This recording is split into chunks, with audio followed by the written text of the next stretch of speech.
રાજકોટ જિલ્લાના જેતપુરના ગ્રામ્ય વિસ્તારોમાં ગેસની પાઇપલાઇન ઘરે ઘરે પહોંચી ગઈ છે, પરંતુ જેતપુર શહેરમાં હજુ સુધી ગેસ લાઇન આવી નથી. પરિણામે લોકોને ગેસના બોટલ માટે 25 દિવસ સુધી રાહ જોવી પડે છે અને લાંબી લાઇનોમાં ઉભા રહેવું પડે છે.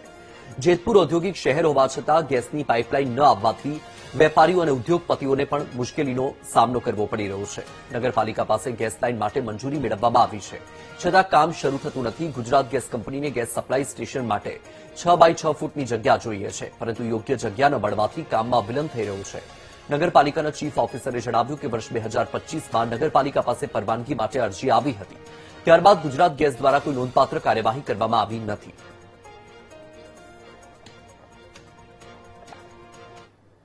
જેતપુર લેવા જવો પડતો, 1200 1500 કારીબજારનો લેવો પડતો ને લાઈન મેવાસામાં આવ્યા પછી ઘણી રાહત છે. જેતપુરમાં આપણે જે ઉદ્યોગ છે સાડી પ્રિન્ટિંગનો, એમાં જે મશીનો હોય છે એમાં અમારે ગેસની જરૂરિયાત રહે જ છે. ગેસના બાટલા વાપરે. આ લાઈન આવી ગઈ હોય તો અમારે કામ થઈ જાય. અને ખરેખર અત્યારે તો એની જરૂરિયાત છે, કારણ કે સરકારી ગેસ આપે છે પણ બાટલા ઓછા આવે.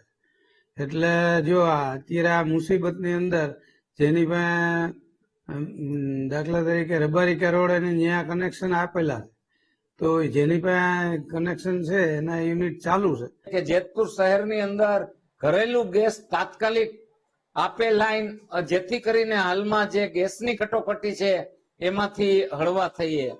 સમગ્ર જિલ્લાની અંદર જ્યાં ગેસની લાઈન છે ત્યાં જેની પાસે બાટલા હોય છે ગેસના રિફિલ, એની પાસેથી પરત લઈ અને એને ઘરે તાત્કાલિક લાઈન આપવામાં આવે છે. જેતપુરમાં જે ગુજરાત ગેસ દ્વારા જે નગરપાલિકામાં પરવાનગી માંગવામાં આવેલી હતી, એ 2/1/25ના રોજ એમના દ્વારા નગરપાલિકામાં પરવાનગી માંગવામાં આવેલી હતી. ત્યારબાદ નગરપાલિકા દ્વારા અવારનવાર જેતપુરમાં જે પરવાનગી માટે થઈને અહીંયા રૂબરૂ એમના કોઈ કન્સર્ન અધિકારી કે કર્મચારી આવેલા હતા, એમની સાથે ટેલિફોનિક ચર્ચા થયેલી હતી અવારનવાર.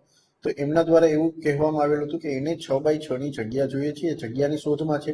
એ જગ્યા મળ્યા પછી નગરપાલિકા દ્વારા નગરપાલિકાને પરવાનગી માટે થઈને આગળના ડોક્યુમેન્ટ આપવામાં આવશે.